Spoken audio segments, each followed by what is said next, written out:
Meu nome é Vitória Giovana. Meu nome é Felipe Braga. Meu nome é Thiago Meirelles. E nós somos o Pau Direito!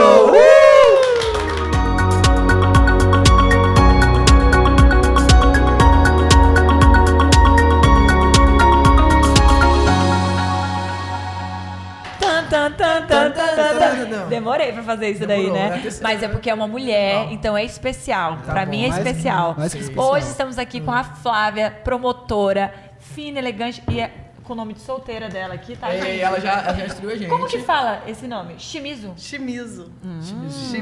Flávia Shimizu. Mazini, aí é Mazini. italiano. Shimizu Aí é japonês. O Mazini é do seu marido. O nosso. Por isso que você pegou o nome dele, então. Ei. Italiano, né? O nosso Só que é um Silva brasileiro, da Cunha. Silva. Se nosso fosse da o Silva, da Cunha. Silva, tu não pegava não, né, lindão? Mazini é italiano. O meu é japonês. Aí, minha filha, é Shimizu chique. Mazini. E aí os filhos têm os dois nomes, japonês forte e aí italiano, que é pior ainda, mais forte ainda. Mas aí todo mundo pronuncia como se fosse meio alemão. Shimizu. Ih, Aí mistura tudo, vira uma... Não quer a origem, né? Shimizu.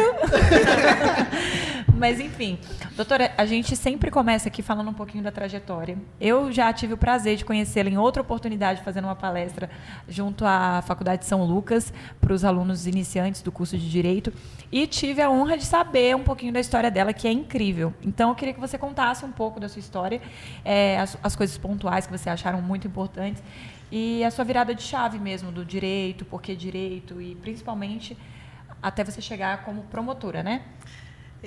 Eu sou paulista, mas morei a maior parte da minha vida em Minas Gerais.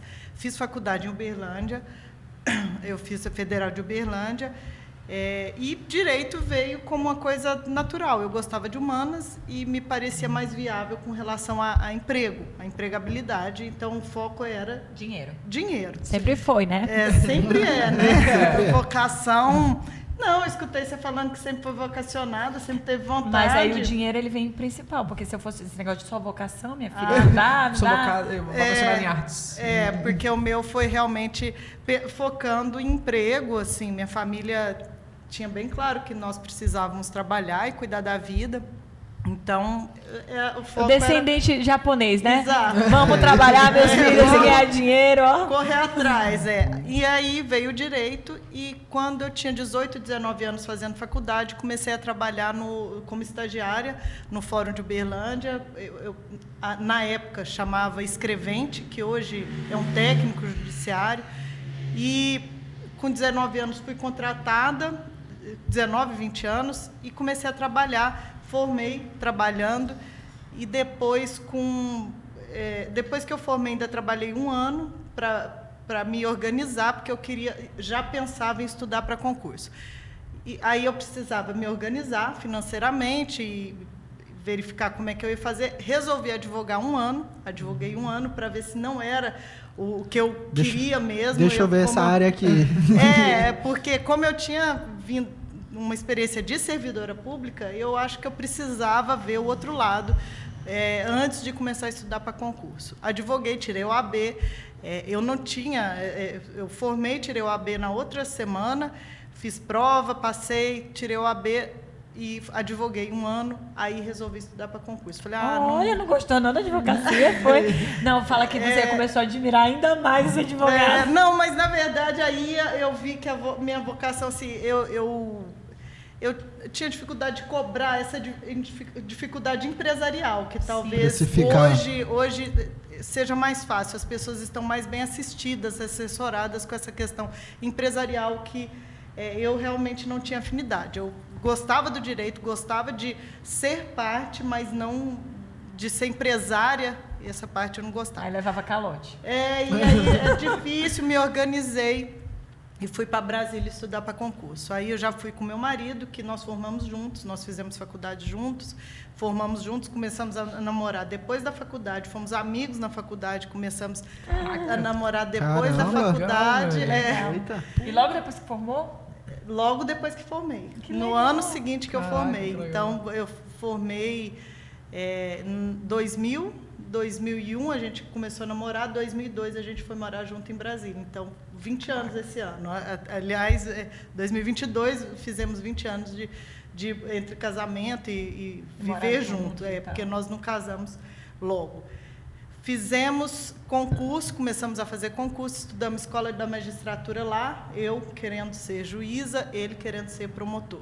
Aí, inicialmente era isso. Gente, espera que vocês vão ver a virada de chave agora. Aí fizemos concurso, saímos em vários locais fazendo concurso, e aí fizemos concurso aqui, porque a gente tinha um amigo que já tinha vindo para cá, e falou, olha, é legal, a estrutura de trabalho é muito boa, ele já era promotor, já tinha conhecimento de como era a estrutura daqui, viemos.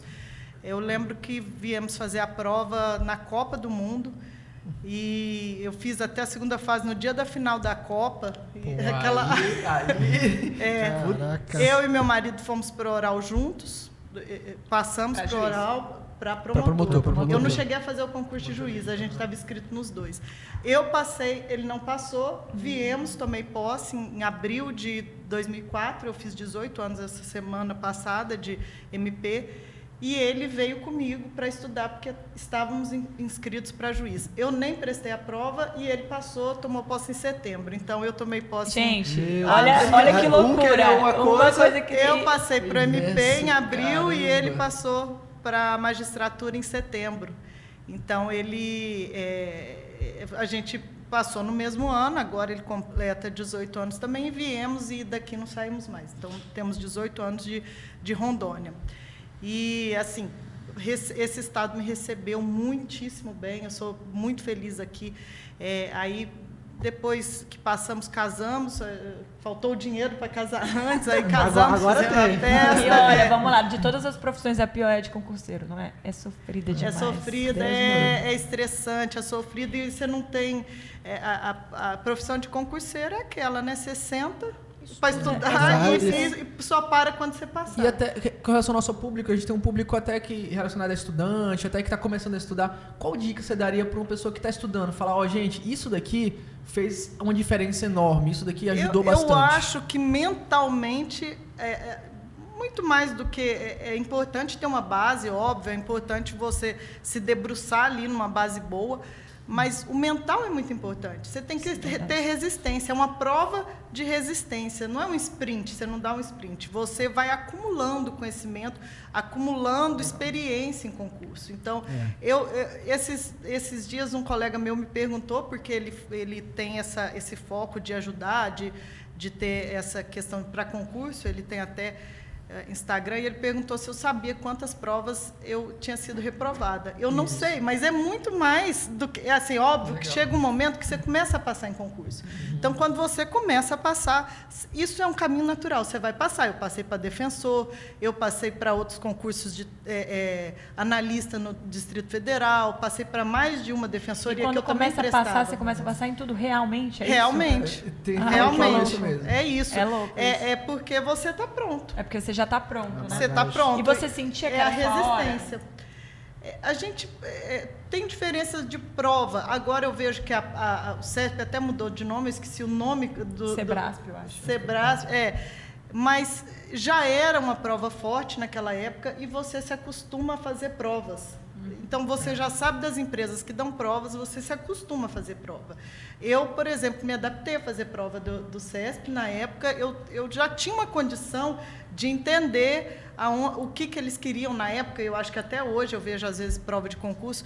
Eles lidam muito com jurisprudência do STF, STJ. Isso. Então, na época que eu prestava, não tinha essa facilidade que hoje tem de buscar o direito. Não, e inclusive, esse material pronto, né? Dizer o direito. Não, os perfis de Instagram... Já chega pronto para mastigado, né? Mastigado, tudo mastigado. Então, a gente não tinha. Então, a gente lia informativo do STF, lia informativo do STJ. E é tão maçante aquele informativo.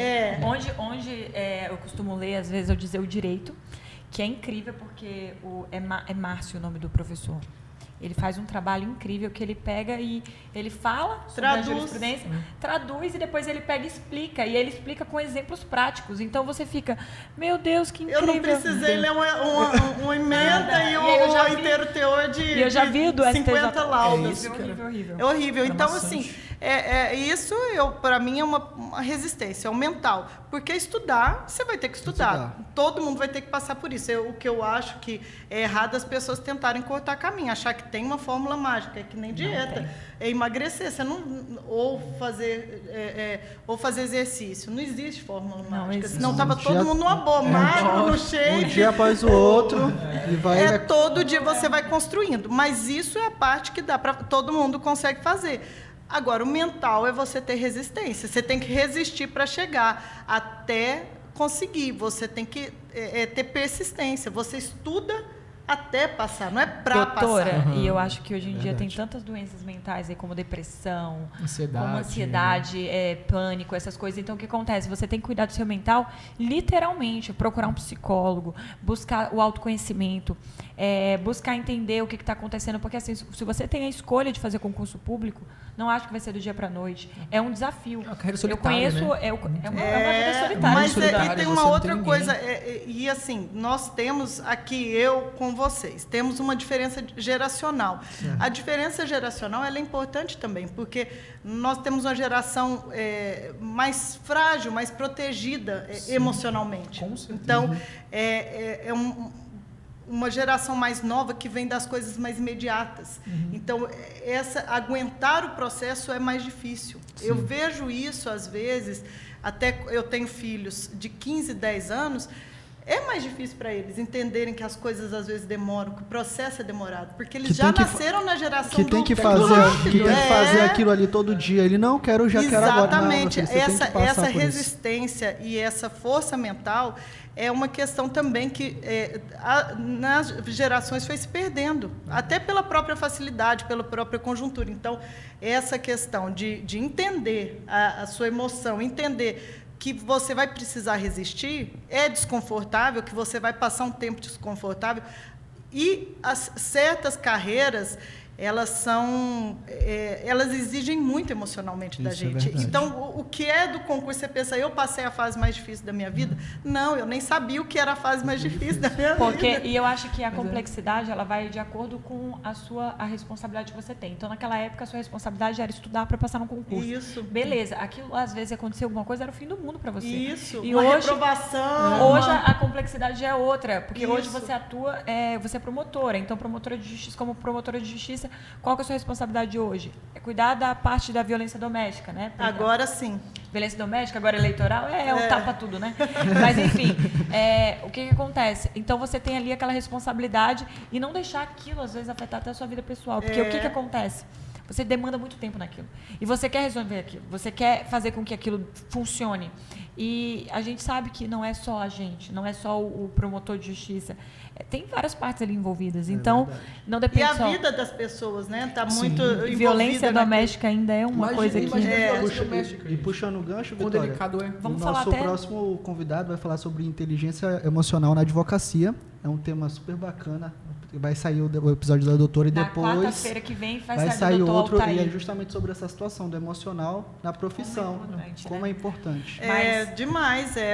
Talvez o mais importante. Depois que a gente toma posse e passa os perrengues da carreira, a gente vê que é o mais importante. Porque conhecimento em direito é pressuposto. Todo mundo que está lá vai ter. O que vai fazer a diferença na sua vida e na vida das pessoas que você vai interferir positivamente ou negativamente, porque a gente interfere negativamente na vida das pessoas, é o seu controle, o seu controle emocional, o seu preparo psicológico. Eu acho que muito mais.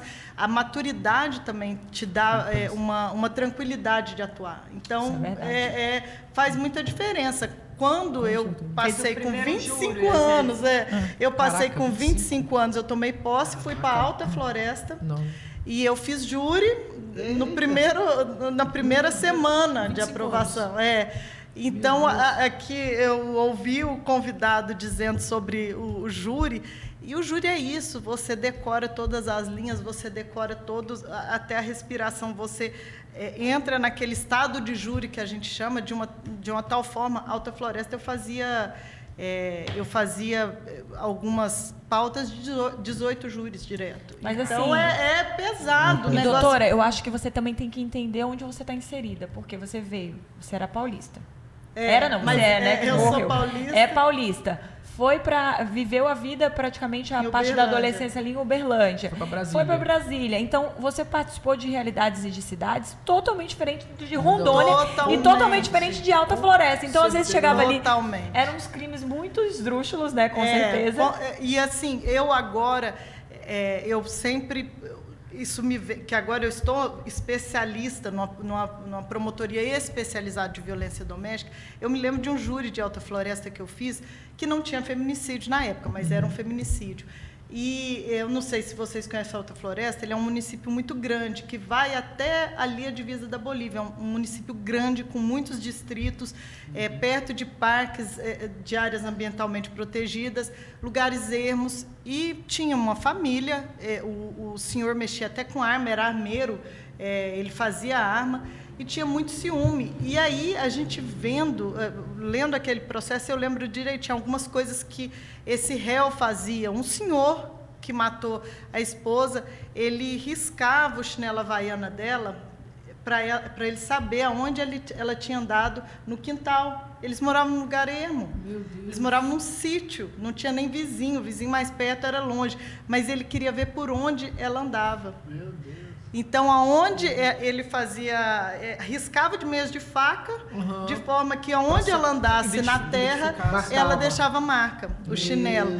E aí, coisas que a gente não pensa, aos 25 anos se deparando ali, quando investigou e tal, ele viu em filmes, ele construiu um cinto de castidade. Sim, ele falou. Ele construiu um cinto de castidade com ferros que ele grudava na roupa e colocava cadeados. É muito surreal, assim. Ele fazia. E fora assim, os outros tipos de violência, eles já tinham filhos adultos. E ele tinha ciúme e uma hora ela resistiu, ela deu alguma resposta. Ele pegou uma arma que ele tinha construído, que era um calibre 12, que deixa um buraco na pessoa, e matou ela dentro de casa, os filhos dele dentro de casa, os filhos adultos.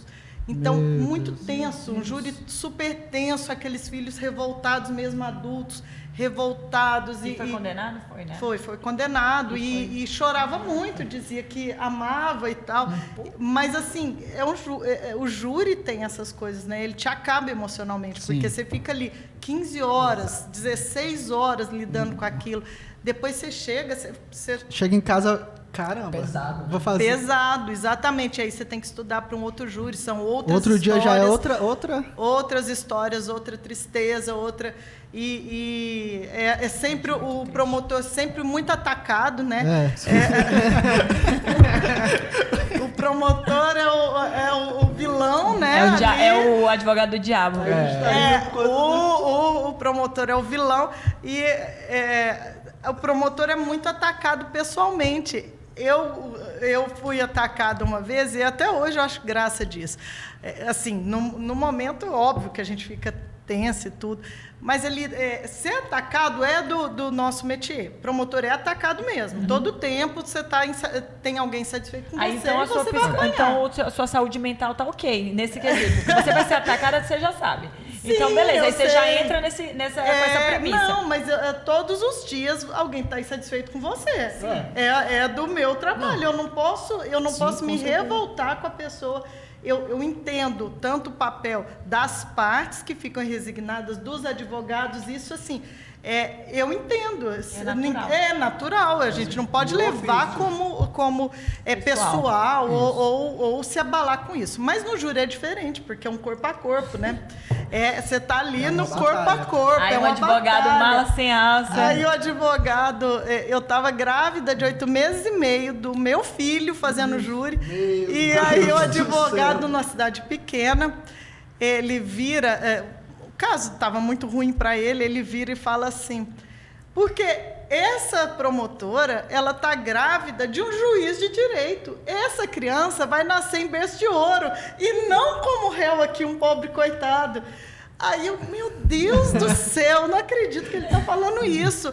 Aí eu, doutor, mas isso tem qual relevância? Eu estou dizendo, doutora, que esse réu é um coitado. O seu filho já nasce em berço de ouro. Sim, doutor, mas o senhor vai defender o réu ou vamos ficar falando do meu... Então, assim, coisas inusitadas. Ele não tinha nada para falar e tal. Ele começou a falar da minha gravidez, que porque eu fui fazer júri grávida para comover os jurados. Aí eu perguntei, doutor, como que eu tiro o meu filho aqui, vem fazer júri e depois coloco de novo? Eu não tenho como. Eu tenho que trabalhar, meu ofício. E ele falava assim, ela quer comover os senhores, ela veio com essa barriga. Eu falei, meu Deus do céu, eu vou tirar. Eu vou tirar. Então, assim, essa advogada faleceu, depois na outra cidade que eu trabalhei, era uma advogada bem mais idosa e que usava muito desses artifícios de ataque e tudo. E ela tinha o hábito de mudar o que as pessoas falavam. Então, ela falava, eu vou ler aqui o que o fulano disse. Uhum. E ela lia mais ou menos do jeito que ela queria, ela mudava. Então, se você não ficasse atento o tempo inteiro, ela colocava ali uma coisa que não era. Eu vou ler. Aí... doutora, não está escrito isso. A senhora, veja aí, a senhora está lendo em que folha? Porque a gente júri estuda assim, muito, né? júri. Sabe de cabo a rabo o processo. E ela, tá vendo? Eu sou uma pobre coitada, eu sou cega, eu não tô enxergando. Aí ela deitou no chão e falou, ai, meu olho tá doendo. Então, assim, a gente passa por situações muito inusitadas, assim, e essa foi uma que depois eu ria. Eu falava, não acredito que a senhora fez isso. Eu tinha que fazer alguma coisa. Depois, aí, quando acaba tudo, aí eu falo assim, não tô acreditando, não. E eu falando pra ela, eu não tô acreditando que a senhora fez isso, porque, assim, era uma senhorinha, eu também não ia atacar ela, nem... Eu tinha que fazer alguma coisa, doutora. Eu tô cega, eu não sei. Ela falava muito pra mim assim, tá vendo, essa promotora, ela tem livro, eu não tenho como comprar livro. Então, assim, o júri te traz essa vivência, esse embate. Eu acho que é uma bagagem de vida, né? É uma bagagem de vida. Eu tenho agora... uns 8 anos que eu não faço júri, porque depois que eu vim para Porto Velho, eu não fiz mais júri.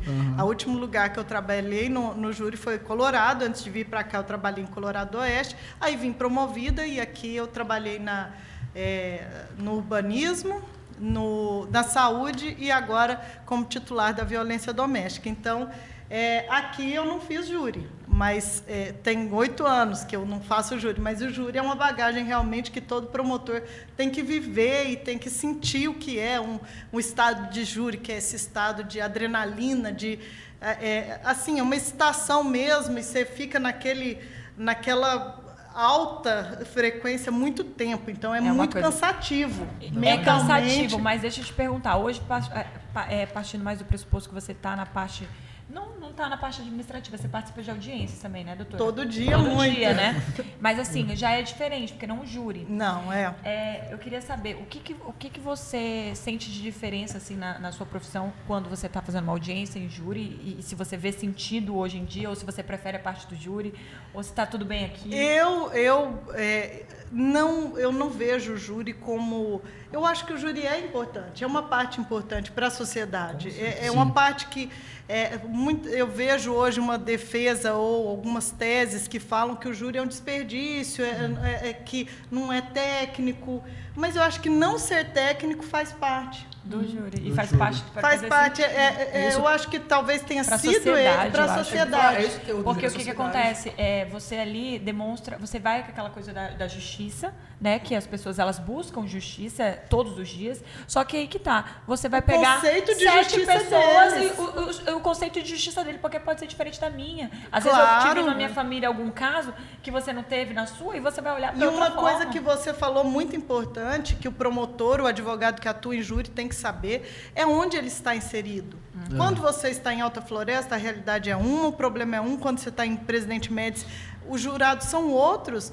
Se você for com arrogância e não souber quem é aquela sociedade, você não vai ganhar nenhum júri, porque não é o que é importante para você, é o que a sociedade entende como justo. Eles vão dar a decisão. Então, e você tem que saber... Para eles, depois de você falar, aqui pode tudo, tá? A gente pode xingar. Então depois você fala assim, vai tomar no cu. Pra eles realmente motivo de levar um tiro na cabeça. Isso. Porque vai tomar no cu pra eles, meu Deus do céu, uma xingar a afronta. mãe pra eles é um negócio, entendeu? meu Deus, Então, surreal. assim, Agora, uma coisa que é verdade, eu não sei, porque faz 8 anos que eu estou distante do júri, uma coisa que é verdade é assim, quando você está em determinados locais, em determinadas sociedades, e eles conhecem tanto o réu quanto a vítima que estão ali, principalmente em cidades menores, do interior de Rondônia, eles conhecem. Às vezes você não entende por que eles absolveram. Mas depois, óbvio, eu morei em todas as cidades em que eu trabalhei e eu convivia naquela sociedade. Às vezes eu estava no mercado, chegava uma pessoa e falava assim, doutora, olha, aquilo ali não tinha jeito, porque aquela vítima... Então, eles têm o próprio conceito de justiça. Já sabe que a pessoa não fazia mal, que conhecia a pessoa, né? Que, às vezes, a conjuntura eles acharam justificável por alguma questão que foge às questões técnicas.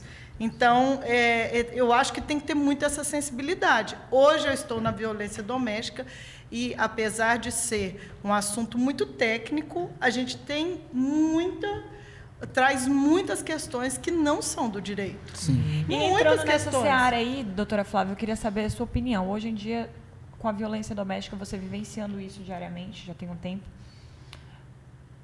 O relacionamento abusivo é óbvio que existe, a gente está aí para te falar, mas quais são os sinais para você dar a dica mesmo para as mulheres? Quais são os primeiros sinais de um namorado, de um ficante, né, que a gente era ficante?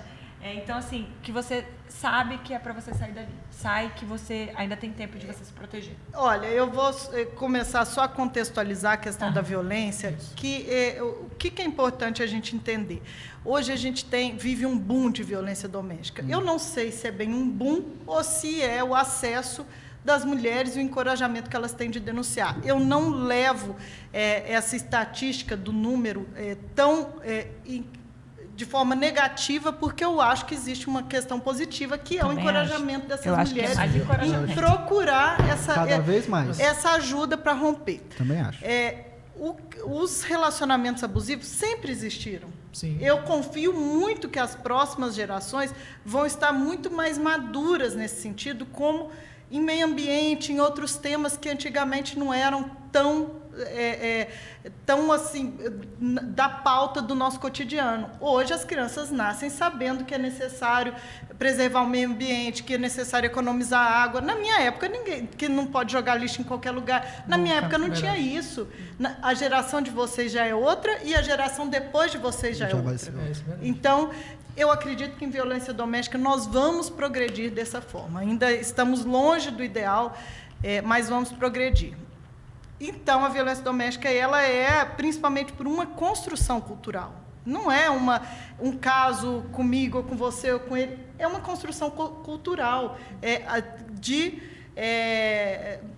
minimizar os direitos das mulheres. Mas, se a gente pensar historicamente, como o ex-conselheiro Benedito estava aqui falando da Bíblia, de história, tem muita sabedoria, é exatamente isso. Quantos anos tem que as mulheres são sujeitos de direitos? Sim. Desde a Revolução Francesa só, 200 e poucos anos, quase 300 anos, é muito pouco. 1789 para cá, olha o tamanho, o quanto de história a gente tem. Então, nós temos que entender esse contexto, que é uma criação cultural,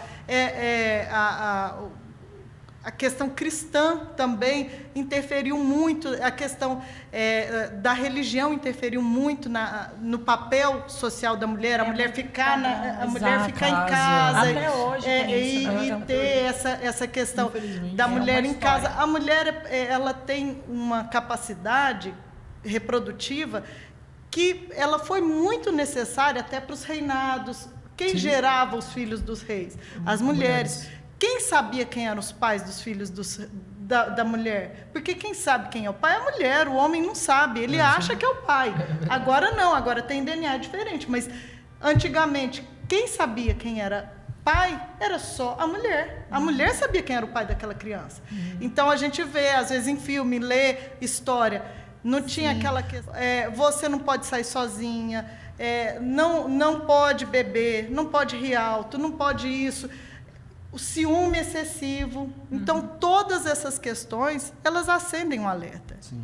E se esse homem, companheiro, namorado, ficante, ele não for tratado, se ele não tiver condição de se tratar e entender que ele não pode fazer isso, ele não vai mudar. Não vai. Ele vai agir daquele jeito e como ele não tem instrumental, ele vai ser agressivo. Sim. E aí até um momento que se chega ao feminicídio, que é o cúmulo, o ápice, que o homem pensa assim, esse é o meu objeto e eu posso eliminar ele, porque feminicídio tem essa conotação. Por que eu mato? Porque isso é meu.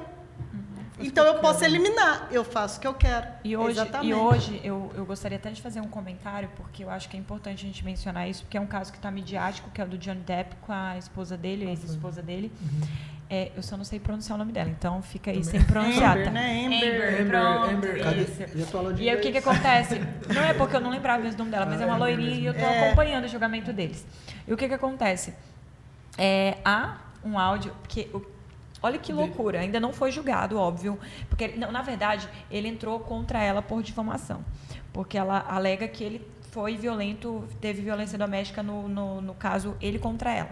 Só que o que ele acontece? Foi cancelado, perdeu vários contratos. Piratas do Caribe e tudo mais. Não, ele perdeu o papel no Harry Potter, naquele dos Animais Fantásticos lá. Verdade, ele perdeu, ele era o principal na trilogia, perdeu. E pra mim, eu vou falar a minha opinião. Pra mim, o melhor ator que tem é o Leonardo DiCaprio e o segundo é o Johnny Depp.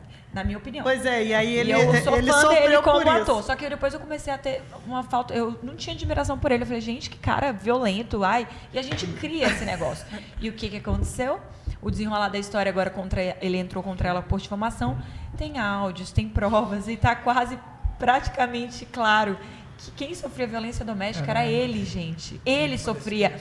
Ele teve quase... o dedo cortado. Teve o dedo cortado. Ele apanhava. E aí tem áudio de uma ligação dele com ela que ele falava assim... Ela falou, fala pro mundo, né? Mas ela falava assim, ele ainda queria voltar. Gente, eu não entendo também. Existe mulher de bandido e existe homem de bandido. Aí ele querendo voltar, falando pra ela poder se, retratar e tudo mais. Ela falava assim, que meio que... fala pra todo mundo, então, que o John Depp sofre violência doméstica. Vamos ver quem vai acreditar. Ele falou, pois é, mas eu sofro. E aí ele... Mas eu estou seguindo em alguma dimensão esse caso, e é um desserviço.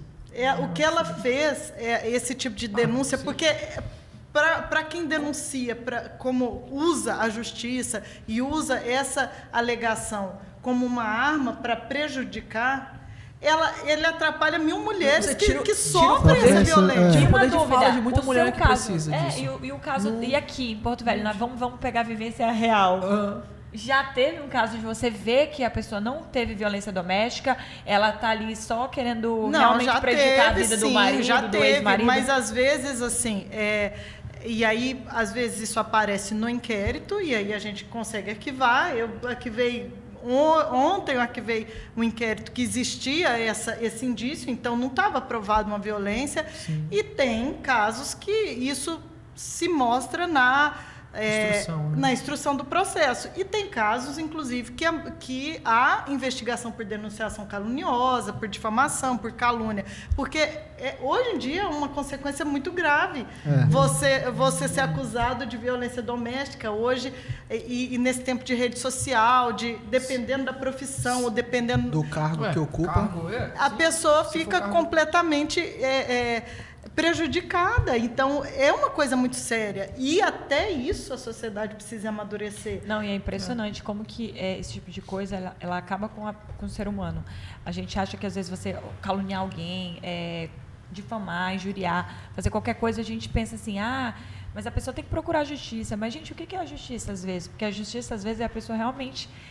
esquecer que aconteceu isso na vida dela. Porque é muito vergonhoso. Às vezes tu tem que provar o óbvio. Ou, por exemplo... E a justiça tu vai relembrar aquilo todo dia, ou provar um fato negativo.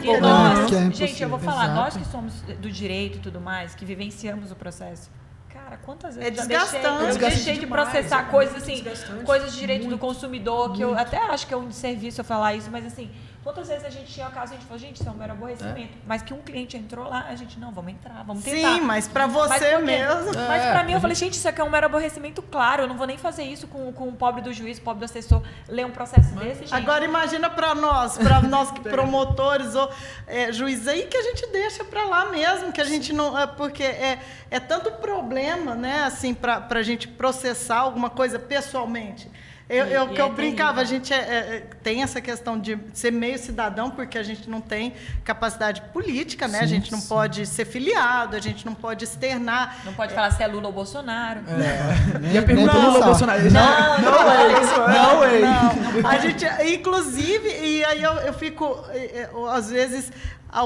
Meu Instagram é fechado, é estritamente pessoal ali, e eu raramente posto alguma coisa no meu trabalho, porque é uma responsabilidade muito grande. Não pode falar mais da família. E quando posta? Isso, mas é porque realmente é muito complicado os limites. A gente tem uma recomendação. Para você ver, promotor, juiz tem que recomendação de como pode se portar em E advogado? Instagram. Advogado, Sério? tu se porta do E jeito advogado? que tu Então, quiser. porque na verdade, realmente, o que você fala aqui ecoa rapidinho. Exatamente. E A gente dependendo não do que tem falar, essa separação, o CNMP tem essa recomendação, que ele fala mais ou menos assim, a gente não tem essa separação de vida lá privada no Instagram e o cargo de promotor. A gente é promotor. Então, a gente tem que se portar como promotor. Saindo do fórum, você é promotora. 24 Saindo horas, do né? Ministério Público, Eu não você posso. no Nossa, mercado 24 você é horas. promotor. Isso, eu não posso ali... Agora eu estou como promotora eleitoral, a gente faz um revezamento de 2 em 2 anos, eu estou como promotora eleitoral nessas eleições. Realmente, ela é a promotora Operação Tapa-Buraco. Faz tudo. Aí Faz agora tudo. calhou de eu estar no eleitoral.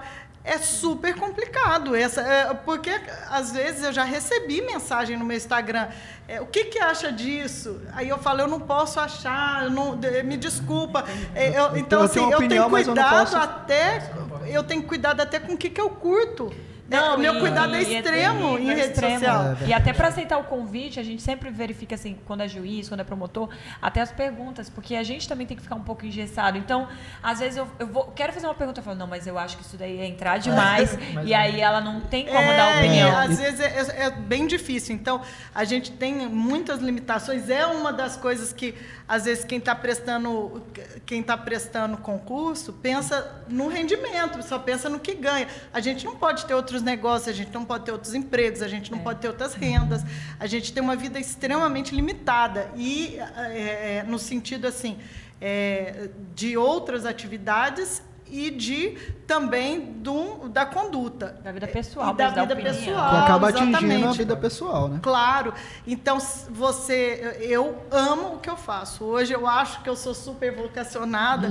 Eu não me vejo como seria que eu seria juíza. Eu adoro a minha capacidade de parte, eu adoro poder fazer a diferença, eu adoro todas essas prerrogativas que o promotor tem mais ativas do que o juiz. Isso. Mas a gente vê que é uma vida limitada. Então, não adianta a pessoa pensar assim, eu vou passar no concurso, a vida vai ser só festa. Nunca. Porque não vai ser...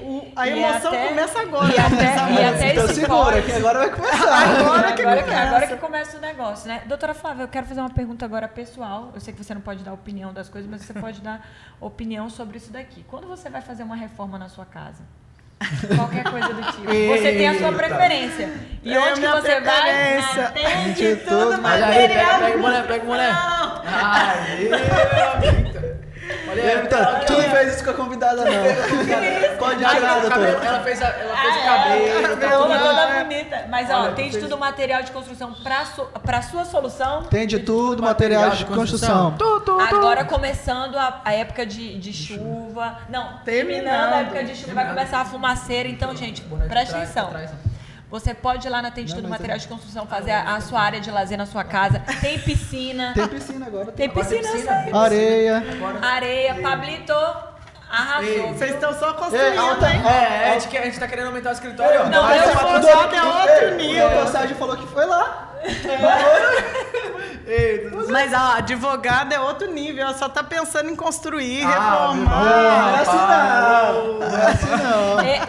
Meu sonho é ir lá na Tem de Tudo comprar um cimento pra poder tampar aquele buraco ali da produção. Porque, de verdade, gente, é triste de ver. E eu já pedi 1, 2, 3, vou pedir de novo. Ian, coloca a foto aqui na edição do buraco. Ele fala que é pra colocar a segurança.